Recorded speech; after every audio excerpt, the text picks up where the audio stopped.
Merv.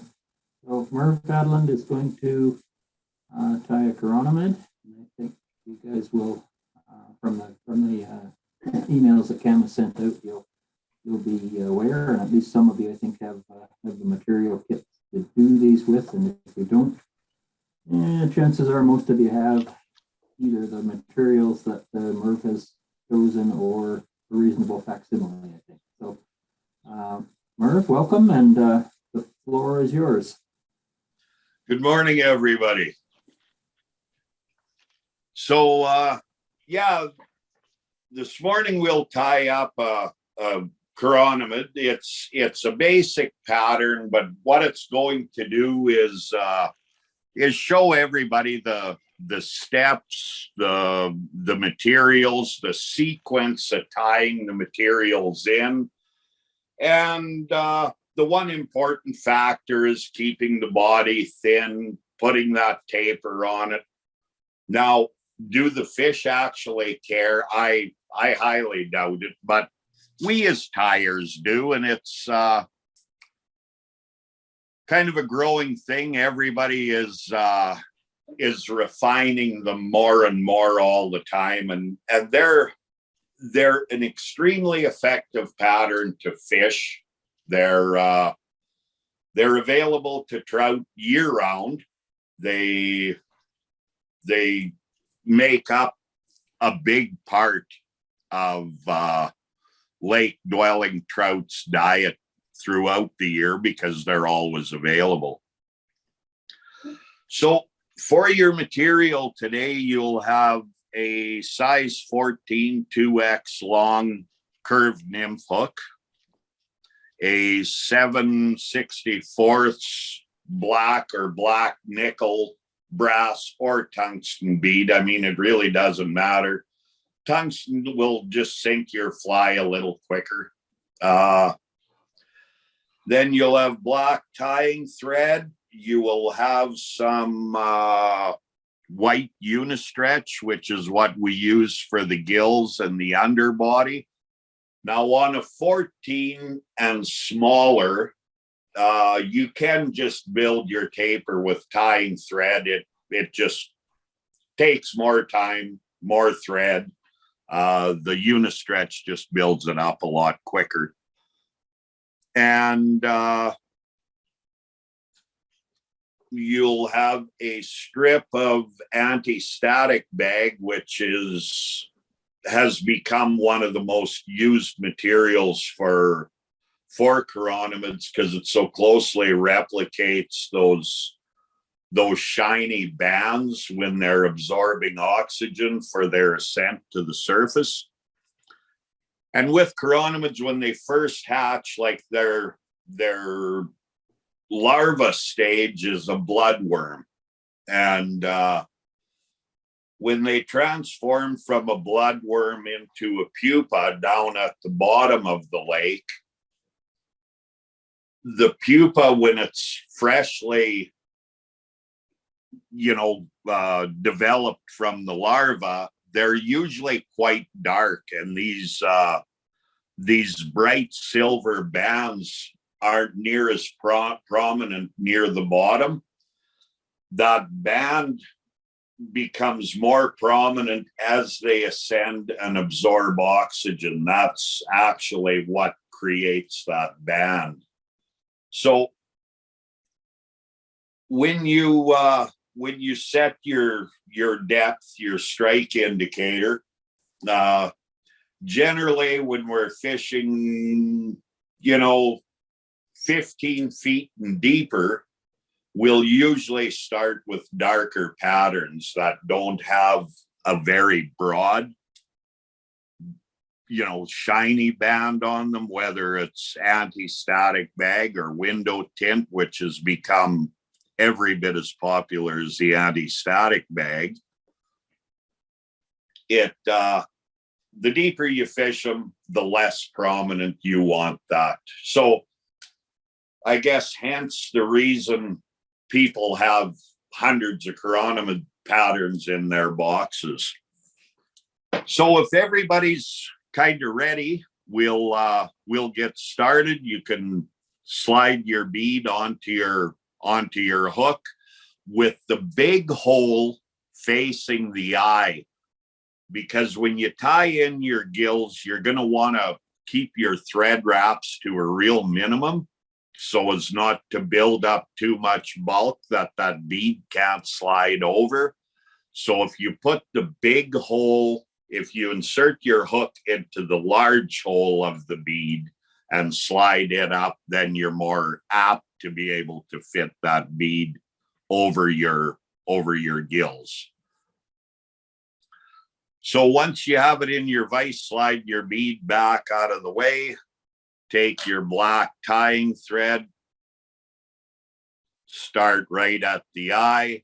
Just keep your wraps to a minimum, enough to lock your thread in, and trim off your access. And then what I do is I cut a short piece of the unistretch to tie in as gills. And I leave quite a bit projecting out over the front just because it's easy to manage, after when you cut it to length. So because you want that tied in with minimum wraps, I always use a pinch wrap to tie it down, pull it down nice and tight, make 2 wraps, lift this gill up, and make about 3 wraps in front of it, which will prop that gill up. Make 1 more wrap behind, and we're going to whip finish it off right there.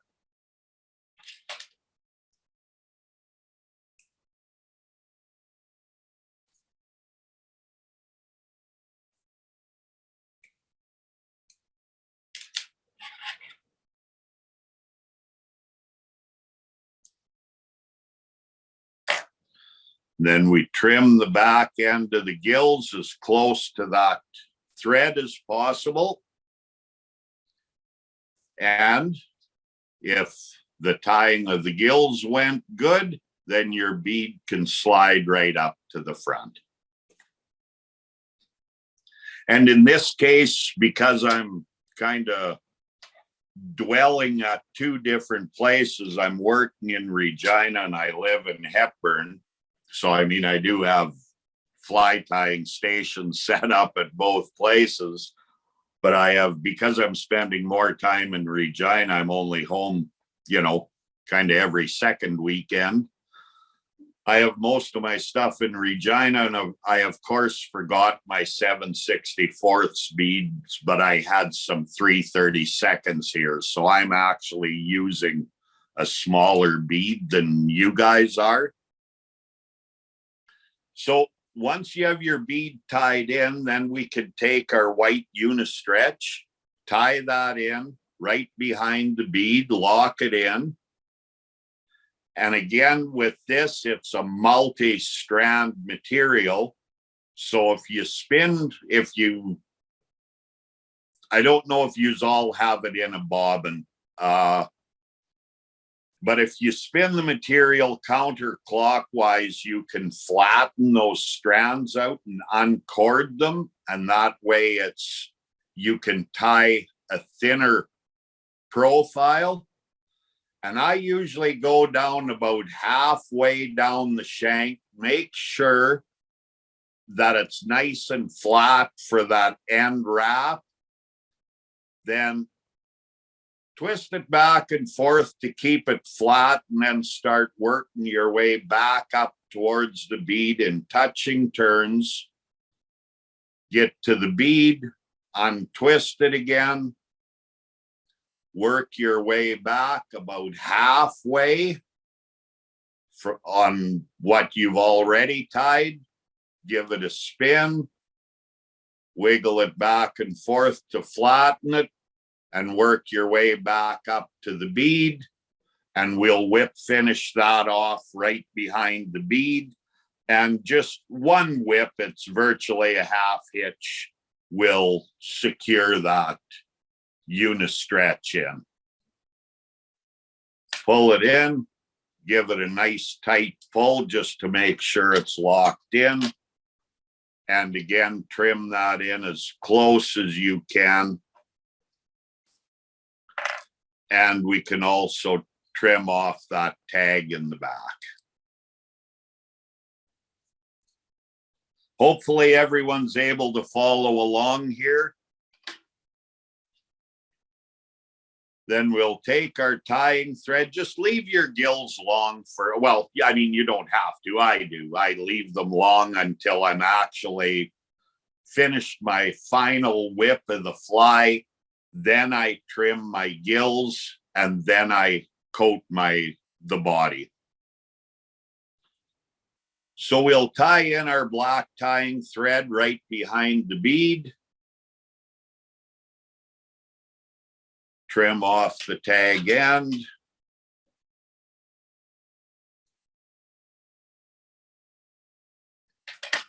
And because you've already done your taper, we'll only go down about a bead width and come back up to behind the bead. Now at this point, the sequence of tying the material in is the last thing you're going to wrap up your hook is the first material we're going to tie in. So the last material that you'll wrap is your strip of anti-static bag. So we'll tie that in right behind the bead. And again, keeping your wraps to a minimum. I always tie it in on the side nearest me, because a real chironomid, when you look at them, if you look at them from the side, they're very, very thin. But if you look at them directly from the top, their body is wider than it is deep. So hence the reason we always tie the materials in on the side. Now, when I tie these, in order to keep the rear of the hook slim, I only run my thread to the back of the hook one time. You know, instead of tying this anti-static bag all the way to the back, then bringing the thread to the front, then tying in the wire and doing the same thing. That just, to me, builds up too much bulk. So we've got our anti-static bag tied in. We'll take our red wire and tie it in right on the side, right the same as that anti-static bag. Tie it in with a couple of good wraps. Then I'm not sure what kind of thread you guys have. I use UTC 70, but I'm going to slowly fade out of that because their dye lots and their quality control on their spooling has diminished drastically. Their thread has become terrible, actually, to tell you the truth. I've reached out to a few of the fly shops that I deal a lot with and asked if they could try bringing in the new Techstream threads. I've ordered a bunch from Chinook Wind Outfitters, but of course the colors that us chironomid tires desire, they're of course sold out of those. So it's I mean, I know right now the way things are going, it's hard for any company to stock anything. I mean, it's we really feel it in the construction industry, and which is what I'm in. But anyways, once you have those tied in, just hold them along the side of the hook, and then in touching turns, just wrap that back, trying to cover that body, because your thread is going to be your essential body. Like it's going to be the color. Now with UTC, again, if you spin it counterclockwise, you'll unwind it. and it'll roll on nice and flat and wide. So I do it like quite often as I'm going down, just to ensure that I get full coverage on that body.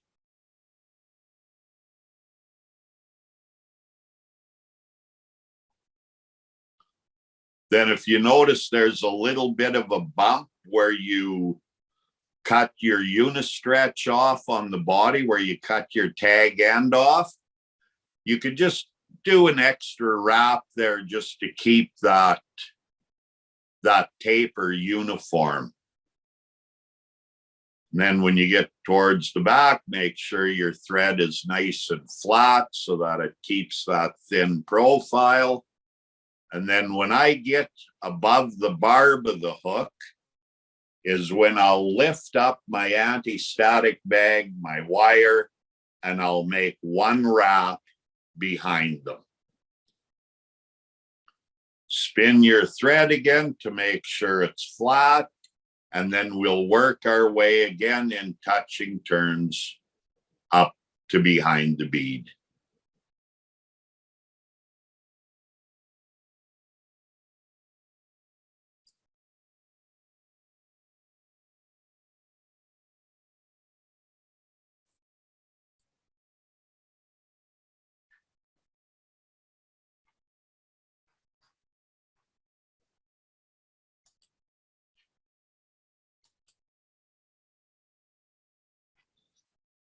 Now, if some of you choose, you can, and I'll do it myself too. You can throw a half hitch or a single turn whip finish in behind the bead, and that way, when you're wrapping up your other materials, you won't knock that thread over the front of your bead, and that's really important when you're using any kind of stretch materials. Like a lot of Chironomid patterns call for that mid stretch, and it's a stretchy elastic material. And in order to keep it thin and a small profile, you stretch it really tight when you're wrapping it up. And then when you tie off that tag end at the bead and you're wrapping your next material in, and if you bump that thread, you're going to knock it off the front of the bead, and then all of that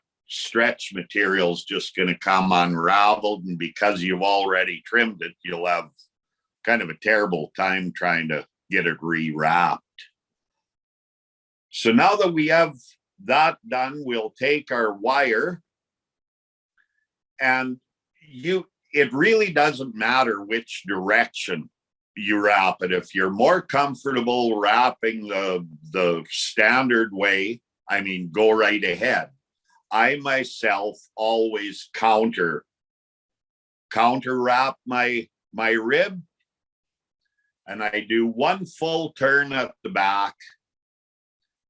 And then what you're aiming for is 7 ribs on a chironomid. All of the naturals, no matter how small or how big they are, a chironomid has 7 segments. So we shoot for 7 kind of evenly spaced ribs. And I mean, that just comes with practice. And again, can trout count?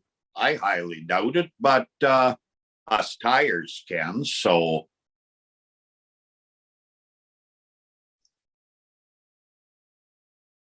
3, 4,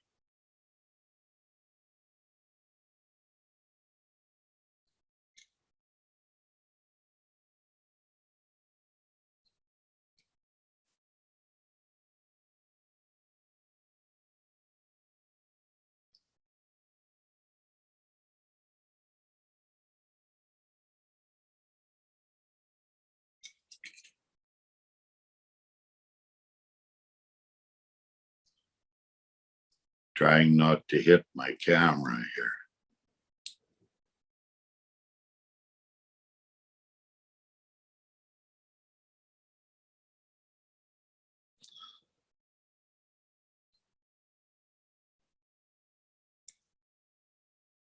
And then with the wire, once it's tied in, if you just helicopter that wire,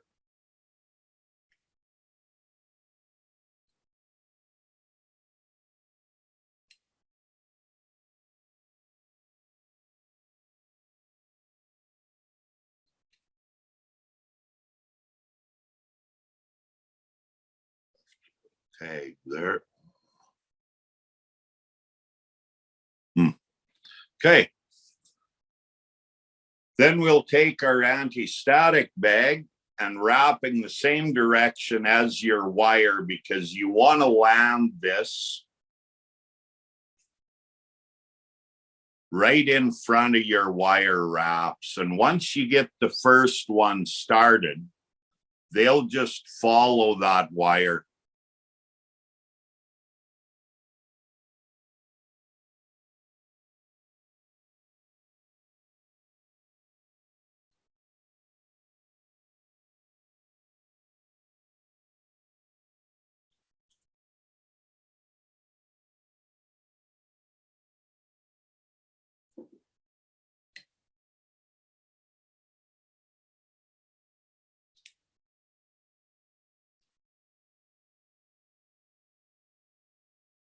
And then we can trim that anti-static bag off. Now, I don't think the rusty brown thread was on the material list, which it certainly doesn't have to be. The collar can, most certainly just be the black, and many of the patterns are that. But on this one, just to show everybody that sequence, I just did a whip finish behind the bead with my black thread. And now I'm going to tie in UTC 70 and rusty brown.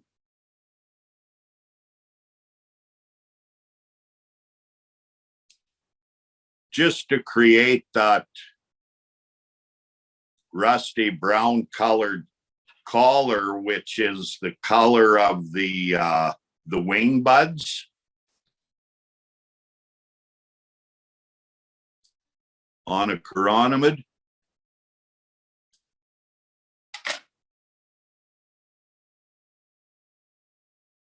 And we just keep that band nice and narrow. And we'll whip finish that.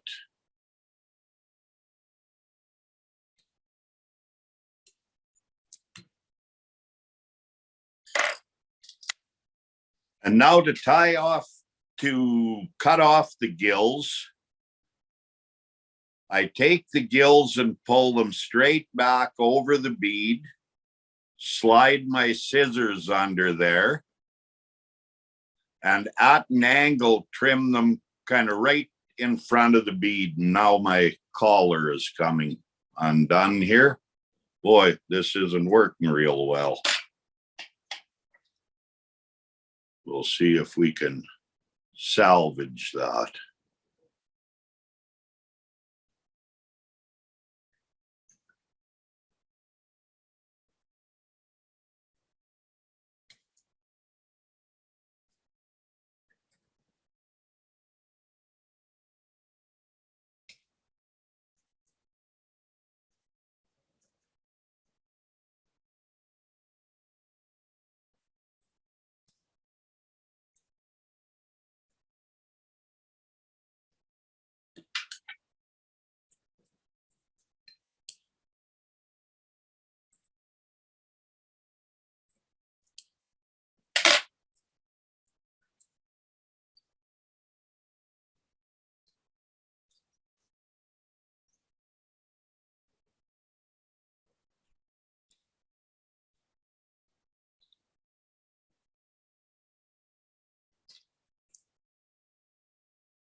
Okay, and then we'll a lot of tires just use crazy glue to coat the body. I've used crazy glue. I've used Loon Flow. I've used Radizap. I really like the Solera's Bone Dry.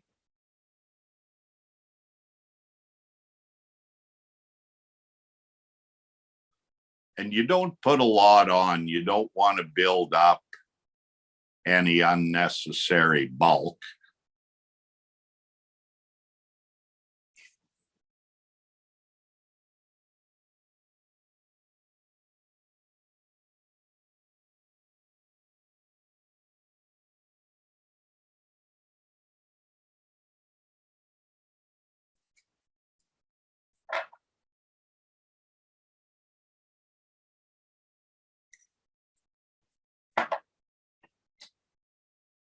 And we'll hit it with the light.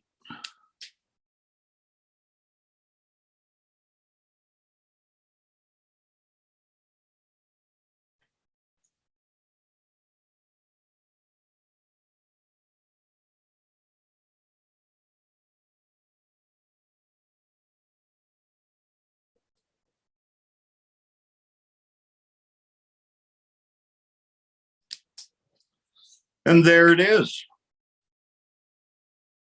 Does anyone have any questions or?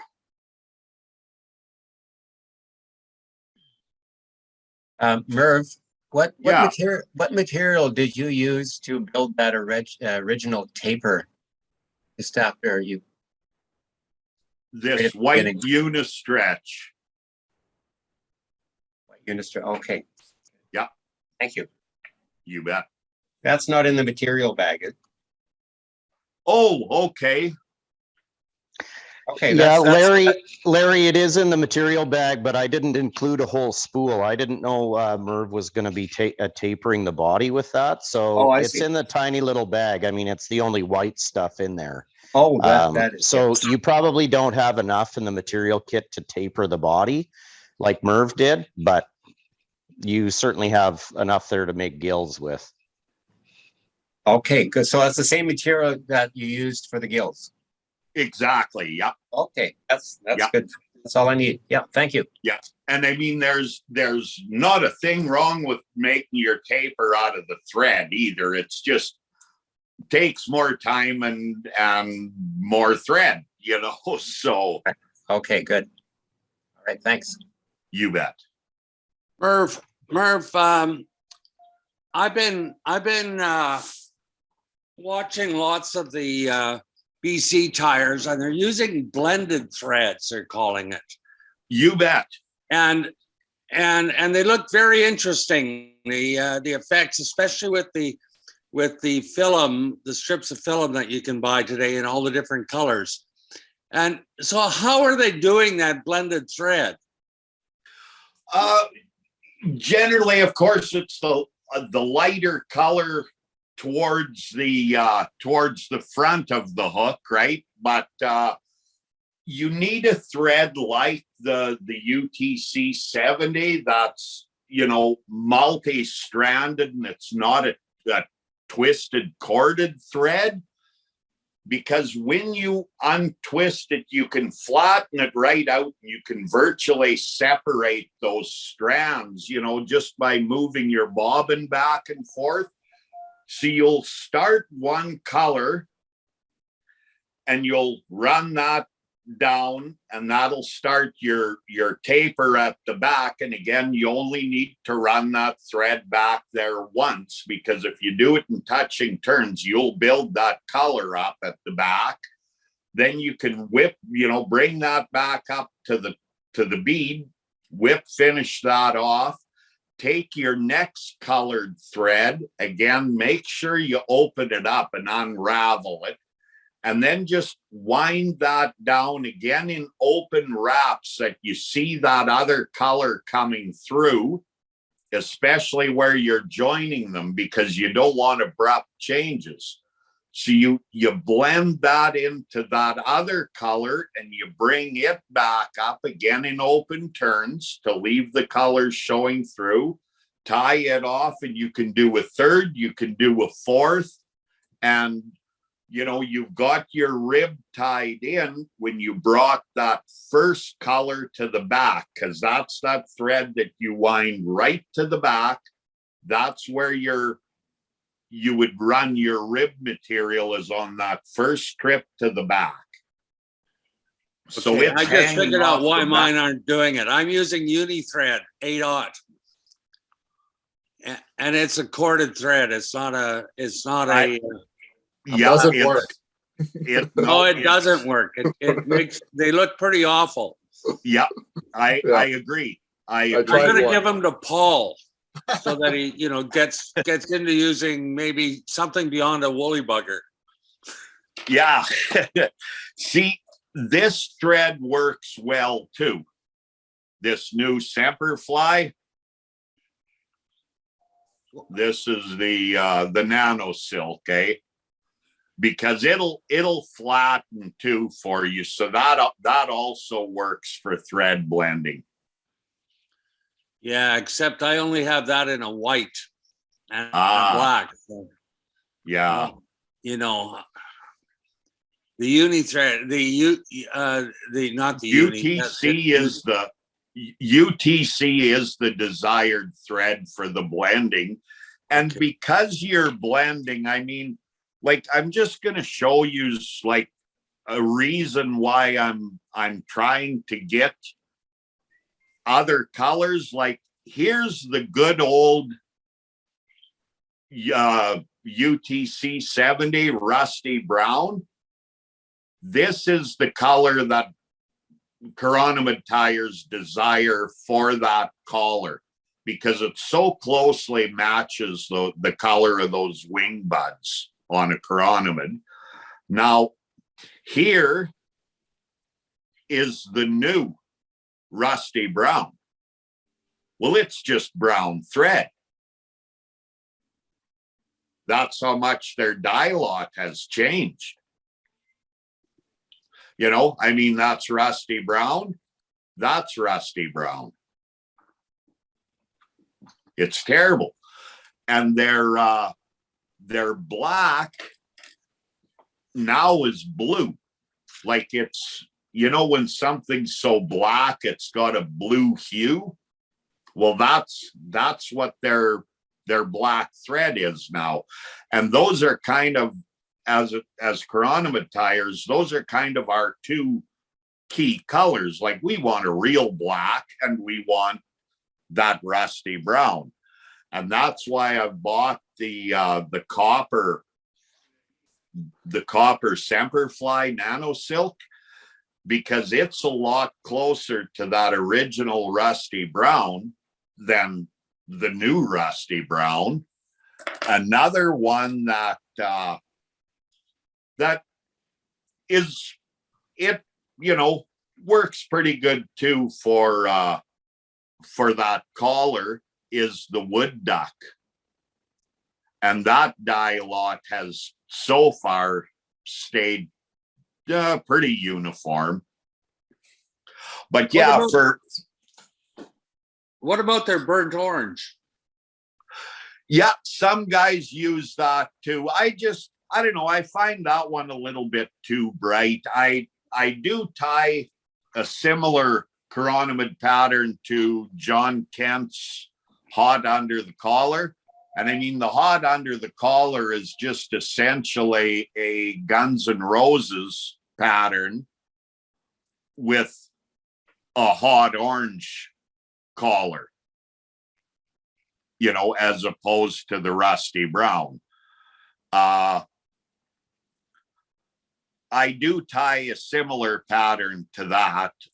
Not real big on it. I don't think it makes a difference. I think maybe in, the lakes John fishes or the methods he uses, I'm quite sure he's probably found a very good use for them. But for myself, I I don't know. I just as soon stay with a black collar, or, you know, try and get as close to the rusty brown as possible. Now, I also, a really, really good pattern is tied with blue dun, UTC. Again, that dye lot has changed something terrible. Like the old blue dun had a real shiny sheen to it. Like it was almost silver, like beautiful. The rusty, I mean, the blue dun now it's gray thread. It's got no sheen. It's dull. But a good replacement for that gray is this new Textreme ADOT. But there's, aside from Chinook Wind Outfitters, I don't know any of our well, for sure Western Canada, and I mean, I've even checked, you know, Fly Mart Canada and some of the ones out east, and they don't carry Textreme thread either. So, but Hey Merv, I'm actually hopefully having some of that in about a month from now. I just made a big order for Textreme, so yeah. Are you calling? Yeah. Right on. So well, stay tuned. It'll. I'm hoping. I mean, again, like you mentioned before, with all the way shipping is these days, like it's coming straight from Italy. So it'll be hopefully here in a month, but I'll keep you posted. Well, you put some black, some gray, some dark gray, and some rusty brown in your pocket for me. I will. I will. Double that for me, Colin. It sounds good. And I mean, I got to apologize to everybody for my tying here today. I don't know if it's too many coffee or a little nerves or too many years on power tools, but the shake was pretty bad today. I didn't notice it at all. I think you No, did really Merv, you well. did great. If you were nervous, it didn't show. Oh, that's good. That's good, because it. I just thought you were shaky in tandem to me. Ah, And it was okay. synced. Yeah, and my 62-year-old eyes aren't really that sharp anymore. I usually on 14s and smaller, like I've got a really good lamp with a built-in magnifier, like that I have on above my fly. I usually tie my 14s and smallers looking through that, but if I did that, everybody'd be staring into this ring of LED lights. So I figured I better try and bare eye it. What size ranges do you tie in these things? 12 is about my limit in the 2X long. I do tie a lot on the curved scud hooks too. And with them, I will go to a 10. And with the 2X long, I'll go down to an 18. And I mean, I have tied, well, actually, I posted a few here, I don't know, a couple weeks ago.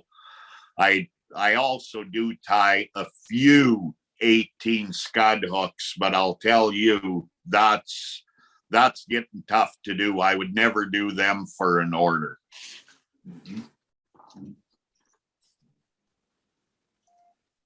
But I mean, like through your throat samples and stuff, and I mean, I'm big on that. Like, I mean, when Brian Can first started talking about that several years ago, I'll tell you, I went to great lengths to try and seek out one of those, and finally did find my first one at wholesale. Nope. Man, what was the name of that place in Fort St. John, BC? I was living in Fort St. John at the time, backcountry. And I'll tell you, that thing revealed an awful lot to me. You know, because you can put together so much information out of one of those throat pumps. I mean, you know that if you're using an indicator, you know, when you catch that first fish, you know exactly how deep you're fishing. You know, if whether you've used the hemostats on the end of your line to check initial depth, or whether you have a sounder that's showing you the depth, you know the actual depth. So when you catch that first fish, you know how deep you're fishing for it in however deep a water. So it took your fly at that depth. So then when you do that throat sample, you know that fish is feeding at that depth. You check the sample, you see what they've eaten, you know, and that in those throat samples, you're not pumping their stomach, you know, not food that they've eaten a while ago and they're digesting. In their throat is stuff that, like, they just ate that because it's still alive. So it tells you what hatches and what stages of aquatic life are going on at that depth. It shows you what, at least that trout, and most likely all the other ones at that depth, what they're keying on for a food source. So it, you know, you can amass quite a good little diary if a guy jots down that information. So I find them a tremendously helpful tool.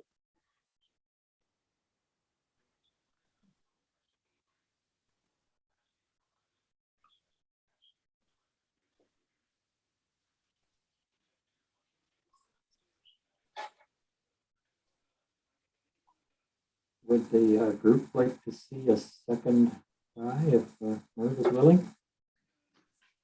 Sure. Any comments? We've usually done two, Merv, just so whatever we missed the first time, we can pick up on the second time. Absolutely. Let's do it then.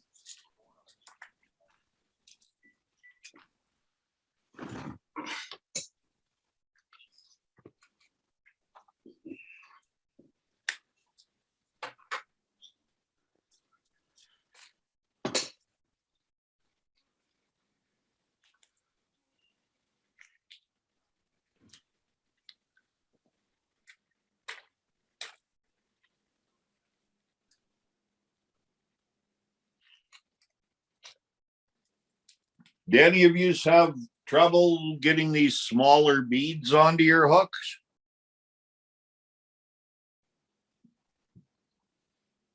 2 weeks in a row now, I've dropped both of my beads. I've Okay. lost one. It's on the floor someplace. Now, you guys probably can't see this, but what I do, because I have trouble too, and like I say, I'm old, I'm shaky, my eyes aren't real good. But anyways, I put a bead into the palm of my hand. I hold the hook thusly between my thumb and forefinger. And I make sure that bead is big hole up in the palm of my hand. And then I rest my fingers, these fingers, on the palm of my hand. And I just lay the tip of that hook onto that big hole, and you just roll the bead onto your hook. And it actually goes on quite easy and quite nicely. For me, anyways.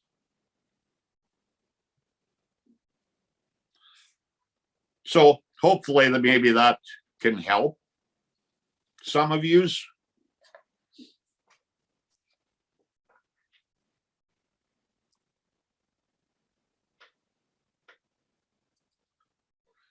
Okay, again, we've got our bead on. So you slide your bead out of the way, and then right at the eye of the hook, you just do a few wraps with your block just to secure it. Trim off your access. Then we'll take that piece of unistretch. Again, leave some hanging out of the front, like you don't have to. It just, I do. Hold it right at the eye of the hook and then just secure that in with the pinch wrap. Come down close to the eye, lift that gill up, put about 3 wraps in front. And that's not for the fly at all. That's just to kind of get them gills right off the eye of the hook. And it just makes it a heck of a lot easier to tie your tippet on that fly if you're not fighting, you know, trying to get them gills out of the way. Yeah. So it's far more for the fisherman, not the tyer. And then throw a wrap in behind them gills again. Cut that off nice and close. And then we can whip finish over that little tag end.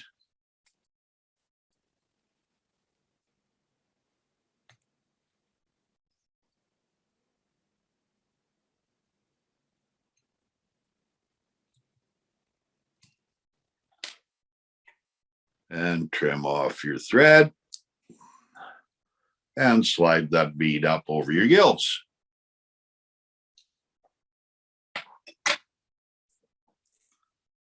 Then, yeah, you guys maybe don't have enough of this.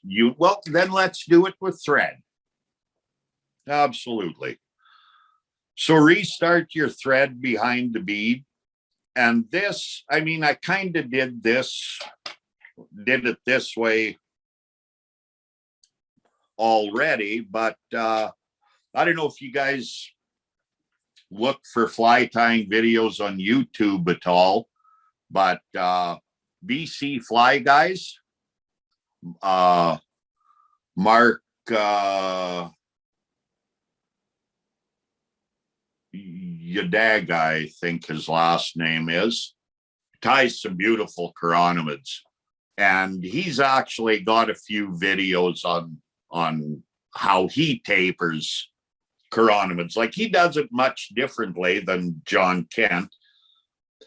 The first way I showed you with the unistretch, totally learned from John Kent. This way now with the thread is BC Fly Guys. So, I mean, they both tie beautiful chironomids. They both complement each other on theirs, but they do them a little differently. So anyways, with this one, once you have your thread tied in behind the bead, then you go down, touching turns, 1 bead width. Come back up to behind the bead. Keep your thread unwound. I guess you guys with uni, I mean, just, you know, do what you can with it. Like, you know, I don't think they even have to be tapered, but, you know, we all seem to want them tapered. Now, go down again, touching turns, but go 2 beads.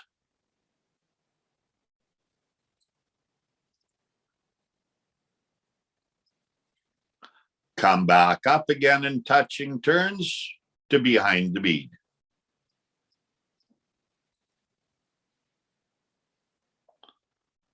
And then exactly the same step, but go down 3 beads.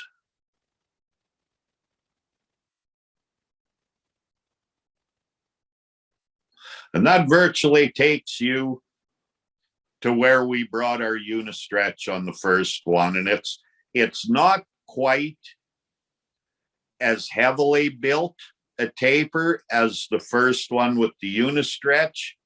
And that's the John Kent way compared to the BC Fly Guys. John ties a heavier fronted chironomid, and the BC Fly Guys tie a more narrower profiled chironomid, like right to the front. So, and once you come down that 3 beads, go back up to the front.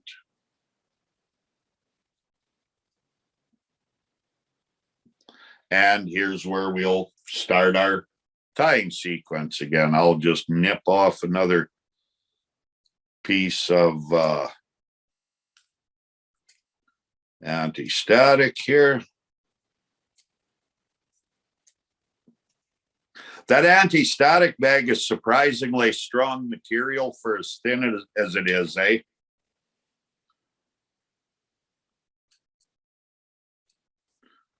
I used to just, you know, get it from electronics stores and stuff, the anti-static bags. And then I cut it myself. And, you know, you can, when you're trying to cut stuff a 0.5 millimeter thick consistently, it's, that's not an easy thing to do. So, man, when they came out with these Corona cuts and what's the other one? Corona cuts is 210 Fab, and then HB Creations, Heidi Barbie, she also does it too. They use those starts with an M machines, circuit machine, doesn't start with M at all. But yeah, they use them circuit machines. I've actually kind of looked at them in Staples, but you kind of hear some not very good reviews on them. They apparently don't come with an awful lot of instruction, or you aren't able to do an awful lot with them right out of the bag without a bunch of aftermarket stuff. So there we've got our anti-static bag tied in, and now we'll tie in our wire. I was a little quicker on the first one because I had this all prepared already, but this will be fine.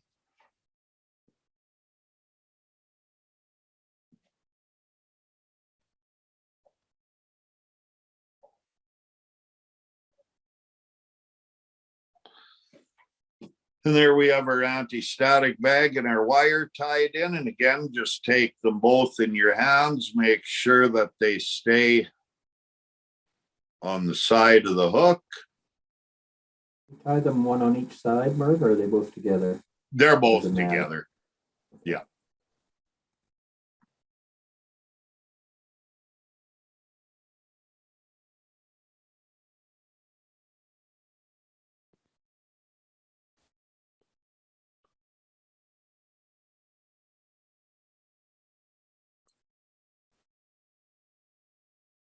And again, when you get above the barb, lift that material up, throw one wrap behind, unwind your thread, and then we'll come back up, touching turns, ensuring that we cover up that body and let that black shine through.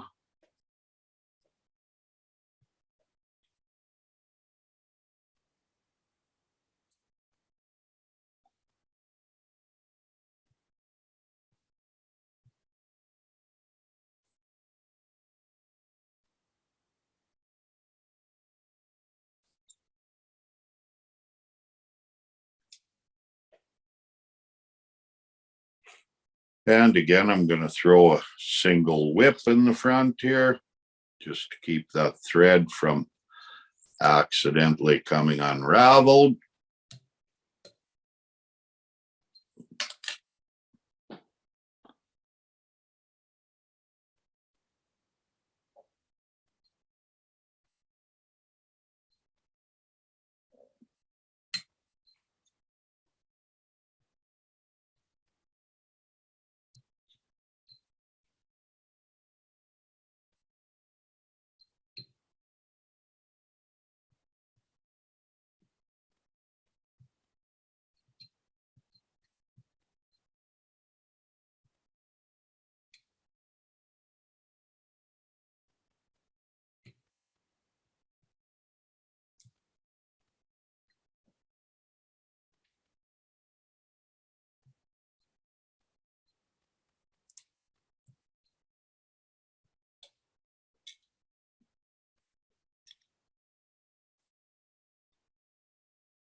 using a new bobbin, and I didn't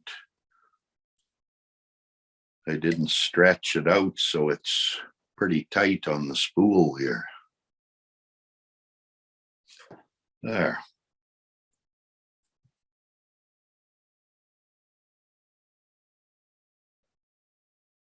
Helicopter off that wire.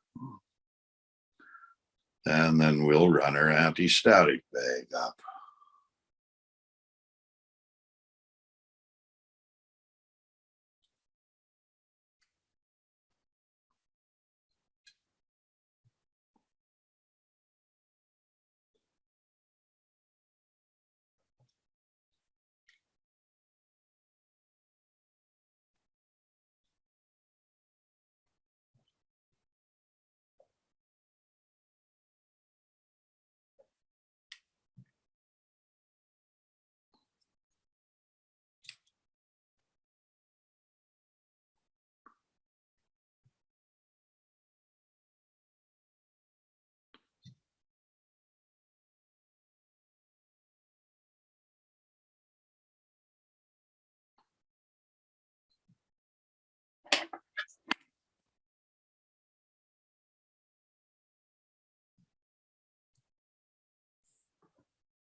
Then we'll just cover up that little tag end. And this one we'll just use the black collar on this one.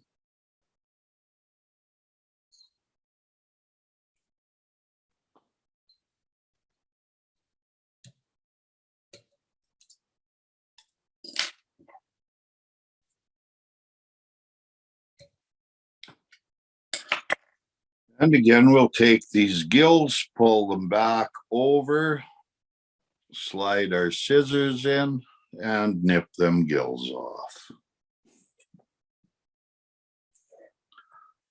Then I was going to throw my bone dry in the microwave before we started here, but I got visiting with the wife and I forgot. That's it'll get a little thick, this stuff, sometimes. And if you loosen the lid, like unscrew the lid completely and just set it on the top, and you throw it in the microwave for, well, I usually start with about 7 seconds, take it out, check it if it's not thin enough, because it's virtually almost as thin as water.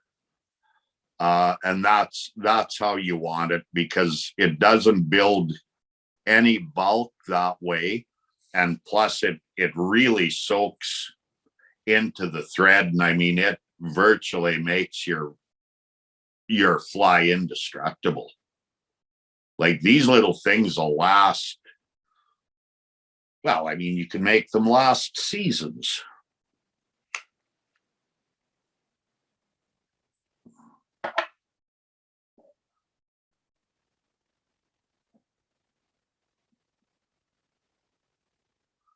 And I mean, you, with this too, like, you really see the color pop out. I mean, it does with crazy glue too.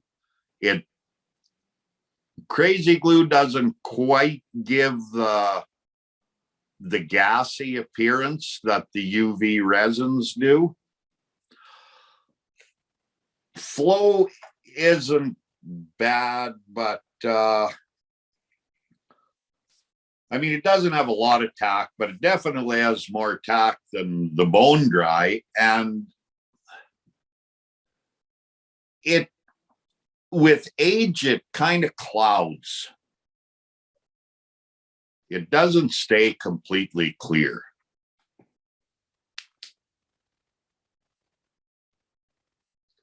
So what all the res, I still do some with the crazy glue. Like, if I'm doing some deeper water ones, like with, you know, a wine colored body, and, you know, maybe just a single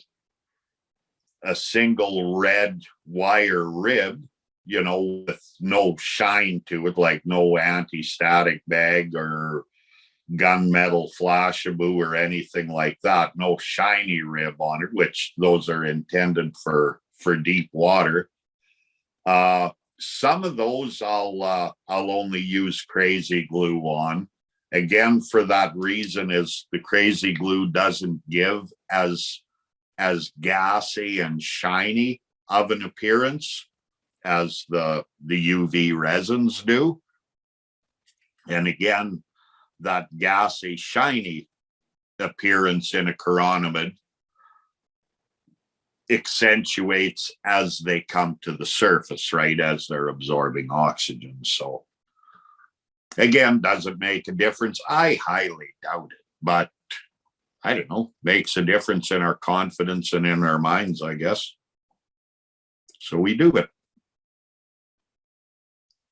But they're fun to fish.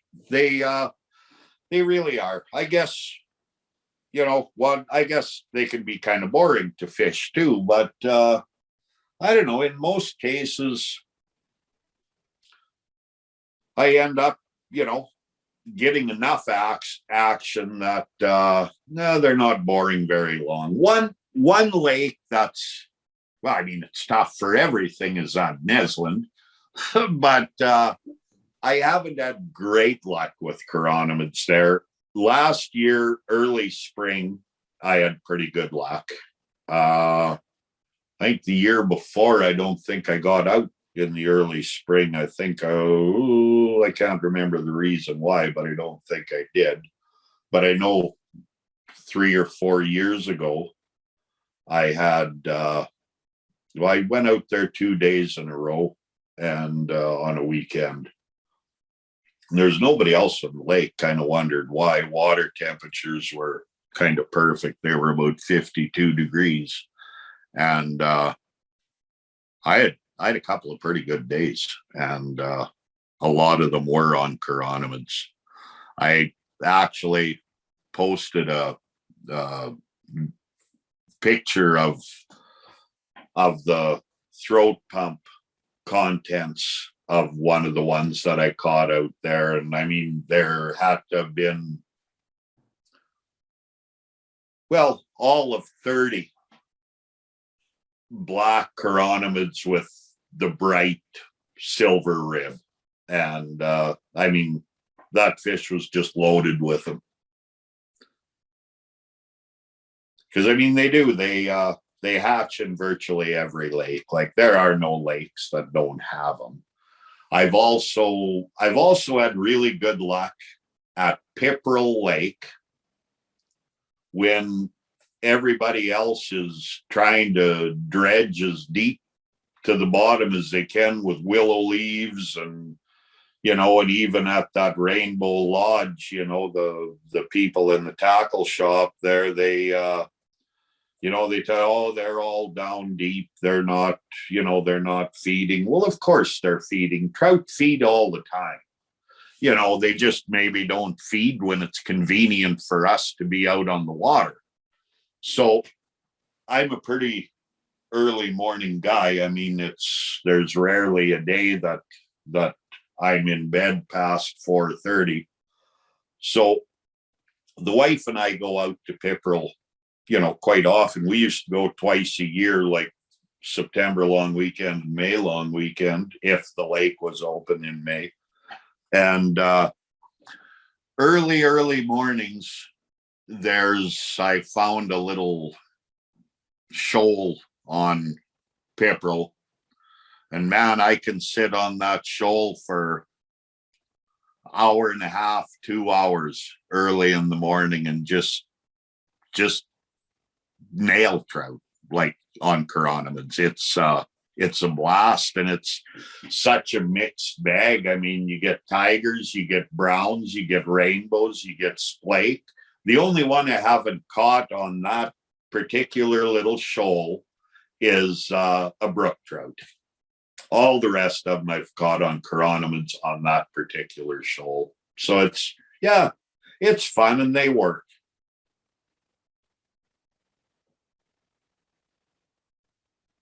You were talking about fishing deep. How deep do you mean?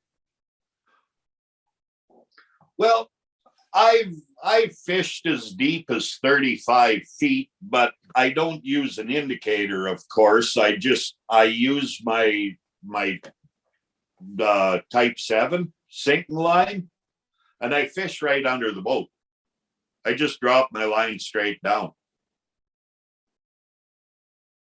Yeah, in BC, that's what I do too. Yep. And it works, doesn't it? I just about lost Dad's 10-foot 6-weight doing that one day. That's you bet. You need to have either a good closed rod holder, or you need to have your hand on your rod. I had a hold of it. I was just about dozing off out there. It was warm and sunny, and then all of a sudden the fish hit. Yeah, mine usually happens when I just set mine in my lap or try, because I smoke, eh? So I'm trying to light a smoke, and that's when it happens to me.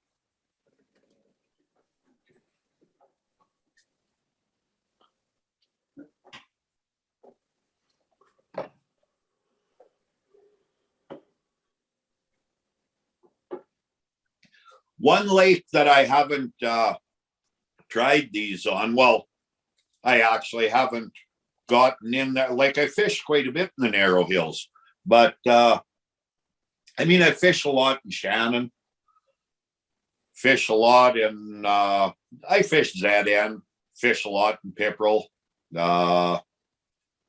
Sealy I fish actually lots because I have good luck out at Sealy. But one I really want to go into is Kit.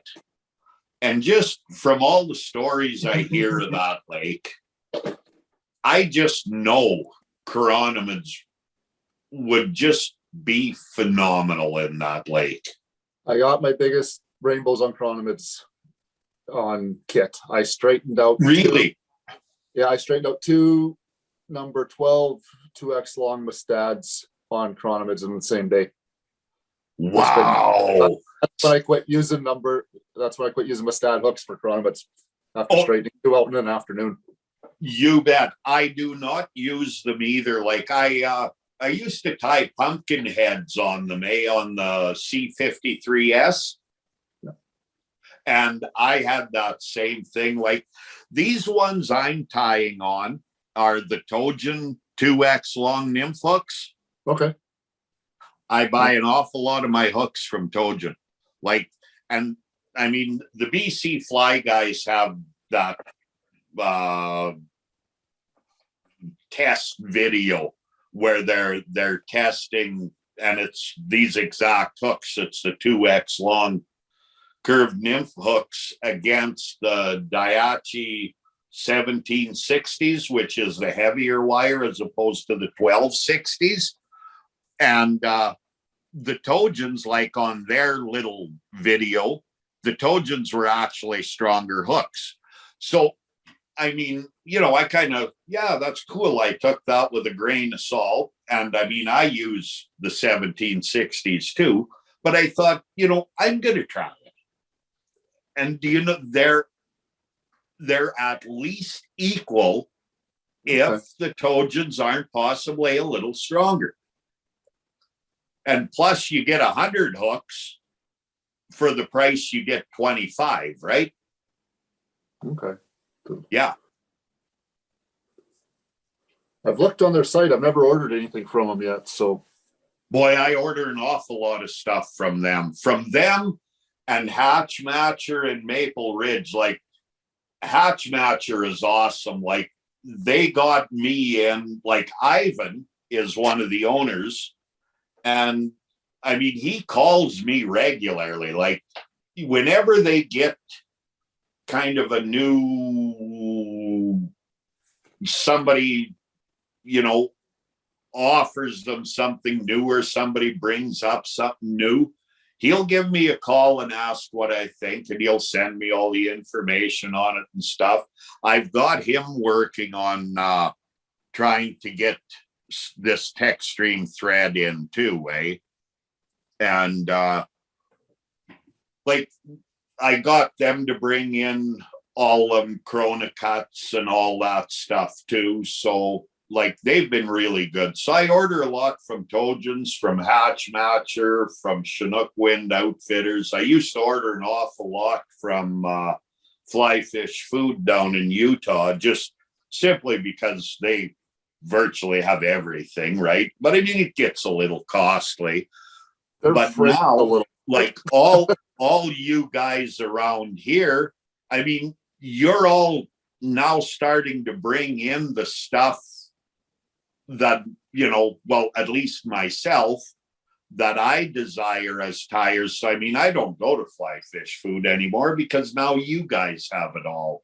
I mean, of course, my favorite place to deal is with Colin, you know, and boy, for a small shop, there's well, I don't think I've ever left your shop empty-handed, have I, Colin? No, I don't think so.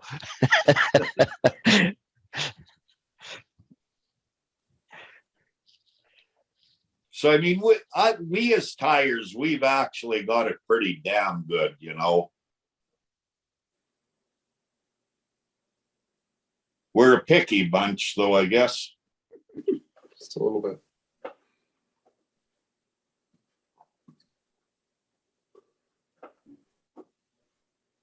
Well, thanks, Merv. I was actually just, you had mentioned you posted a picture of a vial of Chironomid. So I was just on your Instagram page, and I was just going to shout out, if anybody's on Instagram, definitely check out Merv's page. He's got some awesome pictures of ties. He's an awesome tire, not just Chironomids. He ties great flies all around. So if you're on Instagram, check out Merv's page and be sure to give him a follow. The stuff that summer duck you posted a couple days ago with the stuff from the NW sheet. Yeah. Do you have much of that material? Oh man, I got hundreds of miles of it. I would like some of that. Okay, I will. like that. I will package up a great big cardboard box and I'm going to drop it off to you, Colin. Awesome. I saw that. I'm like, I like that one. It's a little bit fragile. I mean, it's surprising. Like it's almost as strong as this anti-static bag. But again, you got to cut it yourself. Yeah. And the thing of it is, once you crazy glue it or UV resin it, I mean, it's bulletproof, man. Like, you know, nothing's going to hurt. And the color is unreal. And it's not a consistent color, which is exactly what you want. Like there's, you know, waves of a little bit darker, a little bit lighter, a little redder, a little golder. You know, like it's, oh man. And like I said, I mean, hundreds of miles of it. I mean, there's a 12-foot piece between every 12-foot piece of siding that goes on to an A&W. So I mean that gives you an idea. There's a lot of it, but you bet I will bundle up a bunch of that and I'll bring it to you, Colin. That'd be awesome. You bet. Consider it done.